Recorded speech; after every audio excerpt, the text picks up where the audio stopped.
Welcome back to the channel. My name is Abom and welcome to another simulation video on Football Manager 2020. This is something we're going to be doing going forward between seasons in my saves, just to give me time to play through off-season and play through the transfer window. So this is something that I'm going to be bringing to you probably every couple of weeks, every time I finish a season on my save basically. And the video I've got for you today is I have gone 20 years into the future on this database. So we're in 2040, 1st of June 2040. So we have simulated 20 years, including the most recent season, so the 2019-2020 season, which as you can see here, Liverpool did not win. So we're going to see what's going to happen in the next 20 years on the game.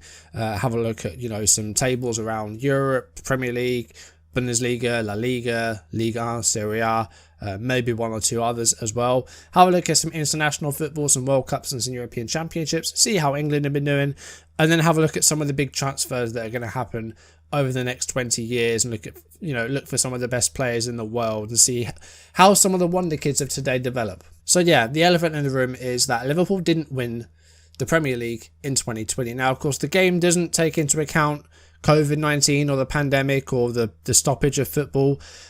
Don't take it into account. So the season finished as it normally would, and it just carries on as normal. So no stoppage of football, no lockdown, none of that. Chelsea won the Premier League with 89 points. Liverpool 2 behind on 87. City and Arsenal round out the top 4. Bournemouth, Watford and Aston Villa got relegated.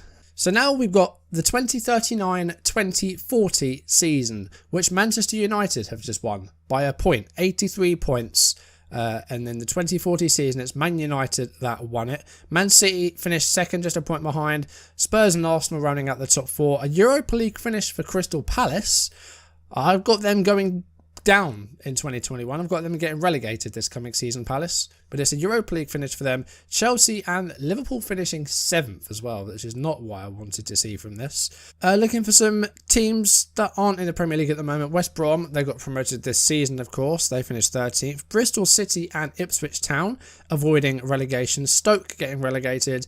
Leeds are getting relegated. And Hull City getting relegated. So with the past winners, you can see Chelsea's win there in 2020 going all the way up to 2040 and Manchester United. And the one team that I'm not seeing there is Liverpool. So that means that Liverpool's wait for a Premier League has lasted 50 years. That's not what I wanted to see from this. That's quite heartbreaking. Of course, Man United have won a few, Man City have won a few, and Chelsea have won a few. So it looks like we've got a big three in the Premier League at the moment. Arsenal with a couple of runner-up finishes. Liverpool finished second in 2020, and that is the only time they finished second. Spurs have had a few third-place finishes, as have Arsenal, and Liverpool finished third in 2029 as well. So Liverpool have not had a good time at all. So we're going to go through the seasons and look for some surprises and things like that. So for example, 2020 when you got Burnley in the top 7, and ECL is there's a third European tournament that comes in. So that's what the ECL is, the Europa Conference League. Wolves getting into Europe again. Bournemouth getting into Europe as well, so that's good for them. Watford getting into the European tournaments as well, 7th place finish. West Brom getting to Europe. Burnley again. So a few, teams getting some good places in Europe. Bournemouth looking like a good sort of mid-table Premier League side, although they only just avoided the drop that year. Palace getting into Europe. Palace have really come through in the past few years. Really good for them. But in terms of, teams coming up, it's the usual suspects. So if you have a look at the Championship and look at the past winners, you can see Leicester a few times. Teams like Hull, Brighton, Everton went down at one point and came back up. But no massive surprises in there, really. No one that's, come through the leagues. Looking at the managers, Frank Lampard has only just left Chelsea. So he has managed Chelsea for the entire time. So there's a few interesting ones here and there. Let's have a look at some Liverpool managers, see how long Klopp lasts, and see who's there now. Current Liverpool manager is Brendan Rodgers. Brendan Rodgers is back at Liverpool. I'm not sure how I feel about that. He came close, of course, in 2014, but ultimately got sacked. Well, they got through quite a few managers in the past 20 years, but Jurgen Klopp was sacked in March of 2021. He was replaced by Joachim Low, who did win a cup with them, won the Carabao Cup. Of course, you've got your Champions League win there with Jurgen Klopp and Liverpool. And then Guardiola was manager for less than a year. And then Luis Freire was manager for 184 days. Luis Castro took charge. He lasted 2 and a bit years. Then Pochettino joined and he got a Europa League for Liverpool. Then Derek McInnes was in charge and they won the Europa League back-to-back 2 years in a row. That's quite impressive, but not really doing well in terms of the Premier League, which is what the fans want. Gary Waddock was there for a couple of years and then retired.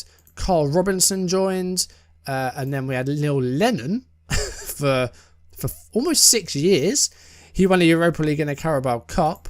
And then Dean Smith took charge for 24 days. He did the end of that season. And then Brendan Rodgers has been in charge for just over a year. Ole Gunnar Solskjaer is still at Manchester United unless he's left and come back, which he hasn't. So Solskjaer has done 21 years with Man United. He's starting to catch up with Fergie. Arsenal's manager is Leonardo Jardim. He's been there for almost 3 years. I'm using the original game of FM20, so no winter update. So Unai Emery was still here. He lasted 5 years, over 5 years, got sacked. Thierry Henry has had a couple of spells in charge. We've also got Roberto Mancini there. Mourinho was manager for a bit. Patrick Vieira lasted about a year and a half. Diego Simeone was there for about a year. Conte's been there for almost 4 years. And a few trophies again here and there. Most recent ones, like 5 in the past few years. Super Cup, Europa League, Europa Conference League. Now that we've had a good look at the Premier League, we're going to have a bit of a look elsewhere. So let's have a look at La Liga. Real Madrid are the most recent winners with 103 points. That's impressive. Real Madrid have been dominant. They've won 7 in a row.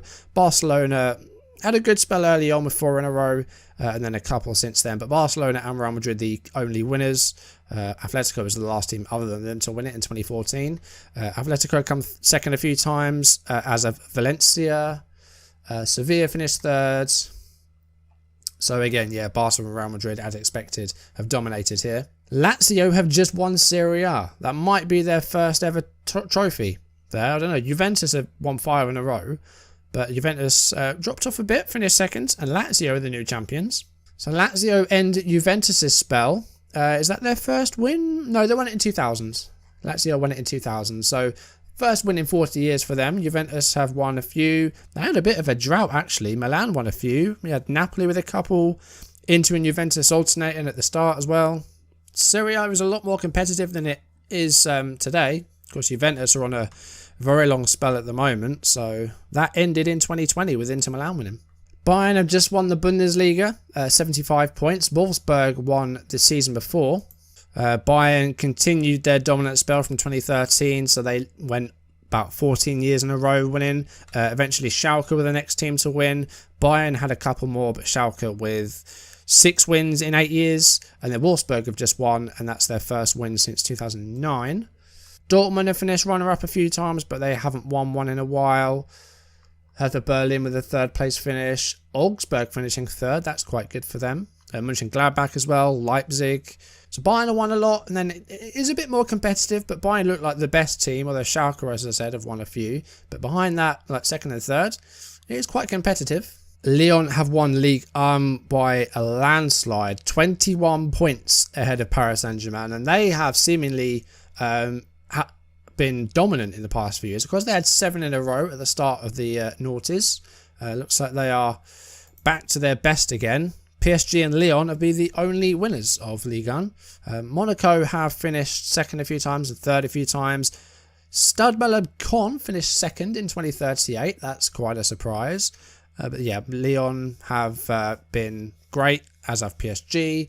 Auxerre 3rd place. Nantes. Lille, Nice. So again, a few surprise teams in there. Caen finishing 2nd. We're going to have a very brief look at Portugal and then Scotland, and then we'll look at some England stuff and some international stuff. But Benfica have won quite a lot in Portugal. Porto with a few here and there, but Benfica are dominant. Famalicão 2nd place, not really too familiar with them.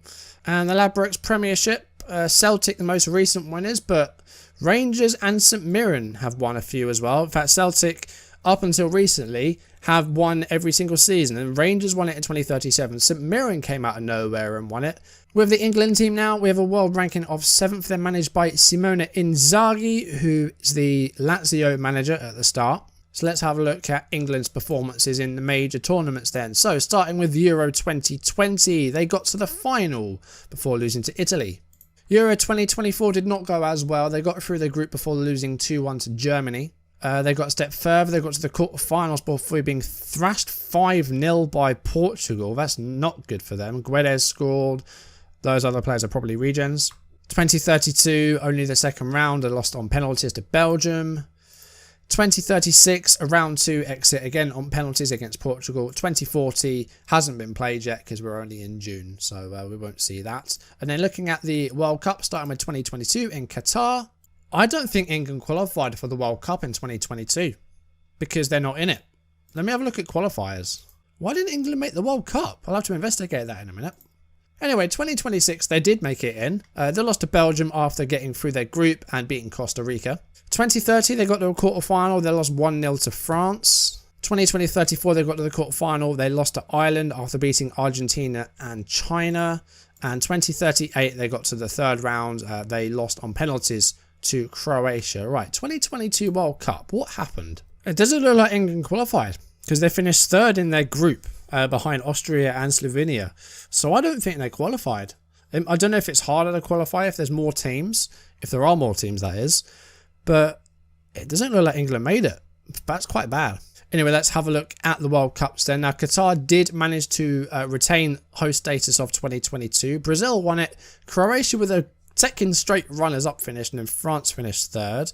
Then in 2026, which is hosted by the USA, Canada and Mexico, Argentina won the World Cup for the first time since '86. France finished second and Belgium finished third. Then they went to Italy in 2030. The Netherlands won their first World Cup. Spain finished second. Croatia finished third. In 2024, it went to China. That's an interesting host, but China have money. France won, Ireland finished second, and Switzerland finished third. And then it gets really interesting. South Africa hosted the World Cup again in 2038. Turkey won the World Cup. Slovakia came second, and Germany finished third. We had a Turkey versus Slovakia World Cup final. What? I'm going to have a look at Champions League and Europa League because we didn't really look at that, did we? It looks like you do get a few English winners in there. With our Barcelona, Atletico, Real. Spain dominated it and they won like 8 years in a row. Man City won the Champions League in 2029. Chelsea won 4 out of 5 years. Man City won again and United have won as well. But England and Spain continue to dominate the Champions League. So every team since 2013 that has won the Champions League has been either Spanish or English. That's it. It's going to change tonight though. Champions League final tonight. Bayern PSG. Germany or France. And then the Europa League, we know that Liverpool have won this a few times. You can see they won it back to back there. But again, some English teams in there. Chelsea, Arsenal.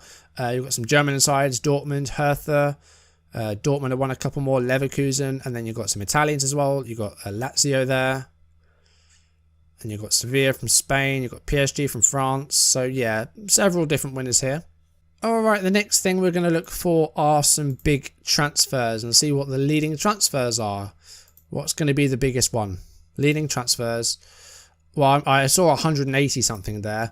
The highest transfer fee is £191 million. And it's Joao Felix, who about 2 or 3 years after leaving Benfica for Atletico has moved to Chelsea for 191. I'm still in dollars. I need to change that. Sorry, because I've got my Nashville save and that's in dollars. So I need to change it back to pounds for this. I've got to remember to change it back for Nashville though. That's better. £149 million. So we're not in the levels of like Neymar, like 198. But £149 million, Joao Felix. And then we've got Pavek. These are going to be regen, some of these as well. Zaniolo went from Roma to Man City for £137 million. Mohamed Salah left Liverpool for Barcelona in 2020. £116 million. Camavinga's a real player, isn't he? Went from United to PSG. He's a real player.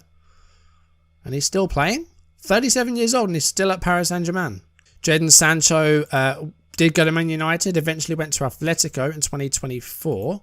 Okay, so we're going to have a look at Ballon d'Or winners to round things off. Here is the Ballon d'Or.